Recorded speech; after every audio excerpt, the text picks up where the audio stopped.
અને દીકરીની પણ કેવી ઉદાત્ત ભાવના, જ્યારે પરણીને જાય ત્યારે દીકરી પોતાના કંકુવાળા હાથ કરી અને દિવાલ ઉપર થાપા મારીને જાય. કોઈ કીધું કે દિવાલ ઉપર આ 10 આંગળના થાપા હું કામ માર્યા? એ કે દસ્તાવેજમાં એક અંગૂઠો લીએ. હું મારા બાપના ઘરમાં થાપા મારીને મારા ભાઈઓને કહું છું કે આમાંથી મને 1 રૂપિયો નથી જોતો. આજથી આ બધું જ મારા ભાઈઓનું, મને કાંઈ ન જોઈએ, જે છે એ મારા ભાઈઓને અર્પણ કરી દઉં. એક દીકરીમાં અને એક સંન્યાસીમાં કાંઈ ફેર નથી. સંન્યાસી પોતાના કપડાં બદલાવે, ગળામાં ગુરુની કંઠી ધારણ કરે, પોતાનું નામ બદલાવે, પોતાની અટક બદલી જાય. દીકરી પણ પોતાની કુળદેવી બદલી જાય. ચામુંડાને માનતી હોય બીજે દિવસે મોમાઈ થઈ જાય, મોમાઈને માનતી હોય બીજે દિવસે આશાપુરા થઈ જાય. એની સરનેમ જે લાગતી હોય એ સરનેમ બદલી જાય. સોલંકીના બદલે બીજા દિવસે ચૌધરી થઈ જાય, જાડેજા થઈ જાય, ઠક્કર બની જાય, રાયચના બની જાય. બ્રાહ્મણમાં જોશીમાંથી વ્યાસ થઈ જાય, વ્યાસમાંથી અવધિક થઈ જાય. અટક બદલી જાય. પટેલમાં લેવામાંથી કડવા બની જાય, રામજીયાણી થઈ જાય, દેપાણી થઈ જાય. શું થઈ જાય? આખું પતસ આધાર કાર્ડમાં બધું બદલી જાય. અને ઘણી વખત તો દીકરીનું નામ પસંદ ન હોય તો સાસરિયા વાળા નામે બદલાવી નાખે કે અમને આ નામ નથી જોતું. તો દીકરીનો બાપ કે તમને ગમે એ તમે નામ રાખો. અને પોતે દીકરીનું નામ પણ બદલી જાય, બધું બદલી જાય. એ 24 કલાક પછી પરણીને જ્યારે ઘરે આવે ને ત્યારે પોતાના બાપને કહેશે, પપ્પા મારું ઘર આવું છે. જે એમ કહેતી હતી ये कल मेरा घर था वो आज किसी और का हो गया. ચિંતન કેવું ચાલે દીકરીનું આગલા દિવસે, લગ્નની આગલી રાત્રે? कल से मेरा ये घर होगा मेरा न घर. कल से मेरा ये घर होगा मेरा न घर. मैं पराई बनूंगी यही एक डर. मैं पराई बनूंगी यही एक डर. मेरे बाबुल मेरे मन में यही एक घर. कल से मेरा ये घर होगा मेरा न घर. કાલથી આ મારું ઘર નહીં હોય. બાબુલ પિતાજી, કાલ હું પરાઈ બની જઈશ. લગ્નના માંડવામાં ચોથા ફેરામાં મંગલસૂત્ર મને પહેરાવી દેવામાં આવશે, હું બીજાની બની જઈશ. અને પછી શું કે મેરે ના હુઈ મેરી ગુડિયા બની. तुझसे मांगा न था क्या तूने दिया. मेरी हर चीज को पूरा तूने किया. तूने मुझको दिया मेरा मन चाहवर. कल से आऊंगी मेहमान बनते घर. कल से मेरा ये घर होगा मेरा न घर. કાલથી આ ઘર મારું નહીં હોય, મહેમાન બનીને આવીશ. બાપના ઘરે મહેમાન બની. દીકરી આવી છે, મહેમાન આવ્યા છે, તેમ તે બધું જ આપ્યું છે. અને એક બાપ પોતાની દીકરી માટે સર્વસ્વ પ્રદાન કરવા તૈયાર થઈ જાય છે. એક બાપ પોતાની દીકરીને શું નથી આપતો? દીકરીને લગ્નના માંડવામાં માથા ઉપર હાથ મૂકે ત્યારે દીકરીને એમ કે બોલ બેટા, હજી તારે શું જોઈએ છે? અને દીકરીની પણ કેવી ઉદાત્ત ભાવના, જ્યારે પરણીને જાય ત્યારે દીકરી પોતાના કંકુવાળા હાથ કરી અને દિવાલ ઉપર થાપા મારીને જાય. કોઈ કીધું કે દિવાલ ઉપર આ 10 આંગળના થાપા હું કામ માર્યા? એ કે દસ્તાવેજમાં એક અંગૂઠો લીએ. હું મારા બાપના ઘરમાં થાપા મારીને મારા ભાઈઓને કહું છું કે આમાંથી મને 1 રૂપિયો નથી જોતો. આજથી આ બધું જ મારા ભાઈઓનું. મને કાંઈ ન જોઈએ, જે છે એ મારા ભાઈઓને અર્પણ કરી દઉં.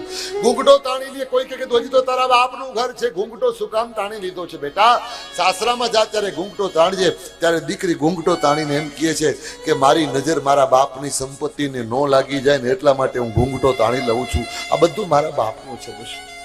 અને પોતાના બાપ માટે સર્વસ્વ. બાપ અને દીકરીનો સંબંધ કેટલો અદ્ભુત હોય.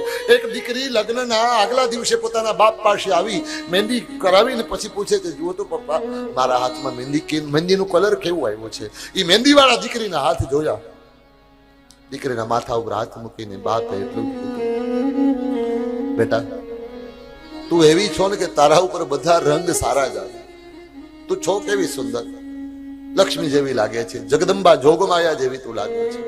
અને આટલું કહી અને દીકરીના મહેંદીના રંગને જોઈને બાપની આંખના ખૂણા ભીના થયા.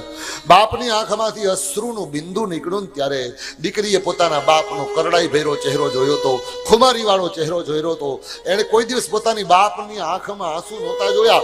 18 વર્ષની થઈ આજ પહેલી વાર પોતાના બાપની આંખમાં આંસુ જોઈને દીકરીએ પ્રશ્ન કર્યો, બાબુજી, તમે રડો છો?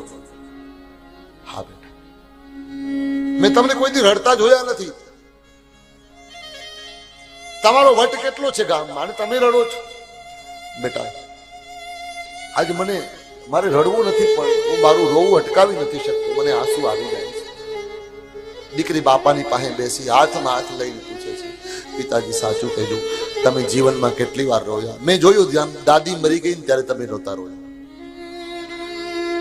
તમારી માં, મારી દાદી મરી ગઈ ત્યારે તમે મારી ફોયુના માથા ઉપર હાથ મૂકીને એને છાની રાખતા હતા અને કહેતા હતા, બેન રડ નહીં, માં મરી ગઈ તો શું થયું? એક દી બધાને જાવું પડે, તારા માટે આ ઘર ખુલ્લો છે. જ્યારે દાદી મરી ગઈ, તમારી માં મરી, ત્યારે તમારી આંખમાં આંસુ ન આવ્યા. આપણા દાદા મરી ગયા ત્યારે નાના ભાઈઓના માથા ઉપર હાથ ફેરવી વાહો થાબડીને એમ કહેતા હતા, તમારો બાપ હું બેઠો છું, તમે ચિંતા ન કરો. બાપ મરે ત્યારે પુરુષ ન રડે, એવા પુરુષો જોયા. માં મરી જાય ત્યારે કદાચ પુરુષની આંખમાં આંસુ ન આવે. સમાજમાં એવા પુરુષો જોયા છે કે સગા દીકરાનું એક્સિડન્ટમાં મોત થઈ જાય છતાંય બાપ પોતાના આંસુડાને પી જાય. કારણ કે પુરુષ રડે સારું ન લાગે. નાનપણથી જ કહેવામાં આવ્યું છે છોકરાને કે તું રડ નહીં, દીકરીની જેમ રોવાનું ન હોય. એટલે એ વાત ગ્રંથિ બંધાઈ ગઈ. પુરુષ લગભગ રડે જ નહીં, પણ એક ટાણે પુરુષ રડતો હોય ત્યારે રૂપાળો લાગતો હોય, ત્યારે સુંદર લાગતો હોય. અને એ હોય કન્યા વિદાયનો પ્રસંગ. ભલભલા પુરુષોને મેં રોતા જોયા છે. આજ પુરુષને રડતો જોઈ દીકરી પૂછે, તમે જિંદગીમાં કેટલી વાર રોયા? ત્યારે બાપે કીધું, 2 જ વાર. ક્યારે? કે એક વાર તો નાની હતી, 2.5-3 વર્ષની તારી ઉંમર હતી, ત્યારે હું રોયો તો. કેમ? કે બેટા, હું થાકીને આવ્યો હતો, મેળામાંથી તારા માટે રમકડા લઈ આવ્યો હતો. પછી મેં તને ઇમ્પ્રેસ કરવા માટે તને દૂર બેસાડી 50 ફૂટ, અને આંગણામાં એક રમકડાનો ઢગલો કર્યો, એક ચોકલેટનો ઢગલો કર્યો, ઢીંગલીનો એનો ઢગલો કર્યો, એક થોડાક સિક્કા મૂક્યા એનો ઢગલો કર્યો. આમ 4 ઢગલા કર્યા અને તને મેં મૂકી દીધી ને હું આમ દૂર ઉભો રહ્યો. વચ્ચે બાપ અને દીકરીની વચ્ચે રમકડાનો, ચોકલેટનો, સિક્કાનો ઢગલો હતો. હું વિચારતો હતો કે તું આ બધી વસ્તુમાંથી કઈ વસ્તુને પસંદ કરે. હું ખાટલા ઉપર બેઠો હતો અને તું એ ધીમે ધીમે દોડતી આખડતી આવી. મને એમ કે ચોકલેટ ઉપાડીશ, તને બહુ ભાવે. તે ચોકલેટ સામે નજર ન કરી. મને એમ કે તને ઢીંગલીઓ બહુ ગમે, એ ઉપાડીશ. પણ તે રમકડા ન ઉપાડ્યા, તે પૈસા તરફ નજર ન કરી. છોકરીએ પૂછ્યું, પપ્પા મેં શું ઉપાડ્યું તું? કે બેટા, તે બધી વસ્તુ છોડીને દોડીને મારા ખોળામાં બેહીને મને ગળે લગાડી દીધો તો. ત્યારે મને ખબર પડી કે દીકરીને એક બાપ જોઈએ, એને સંપત્તિની જરૂર નથી હોતી. ત્યારે હું રડી પડ્યો તો કે મારી દીકરીને સંપત્તિની, ચોકલેટની, રમકડાની કાંઈ જરૂર નથી. એને તો પપ્પાની જરૂર હોય છે, એને તો બાપની જરૂર હોય છે. એટલે જ એક દીકરી બાપ ગુમાવે ને ત્યારે ભાઈઓને રોવું આવે કે ન આવે, પણ દીકરી હૈયા ફાટ રુદન કરે કે મારો બાપ યોગ્ય, મારા જીવનનો આધાર યોગ્ય. તે દિવસે હું રોયો હતો. પછી શું? કે પછી તારો ભાઈ આવ્યો હતો. મેં એને તારા જેવડો, તારા કરતા થોડો નાનો, એને રમતો મૂક્યો. એને શું કર્યું? એને ચોકલેટ ઉપાડી, એને રૂપિયા લઈ લીધા, રમકડાએ લઈ લીધા, અને પછી બારોબાર નીકળી ગયો. મારી સામે નજરે ન કરી. ત્યારે મને ખબર પડી છોકરા હામું નહીં જોવે, ગઢપણમાં પણ દીકરી હામું જોવે. માવતર એવા અનેક માવતરો છે જેને ચાર દીકરા હોવા છતાંય ચાર દીકરા છોડી દે, એને છેલ્લી અવસ્થામાં કોઈ ન હાચવે ને ત્યારે દીકરી પોતાના મા બાપને હાચવતી હોય, મા બાપની સેવા દીકરી કરતી હોય. બાપ પ્રત્યેનો અનન્ય નાતો, અનન્ય ભાવ હોય છે કે દીકરીને. એટલે દીકરી લગ્નના આગલા દિવસે એવું ચિંતન કરે છે. જાનકીજીને વિચાર આવે છે, ए विधाता की ऐसी विधि है बता, बेटी होना भी क्या है कोई एक सजा, बेटा होती तो रहती जो संग उम्र भर, छूटता न ये मुझसे मेरा ये घर, कल से मेरा ये घर होगा मेरा न घर,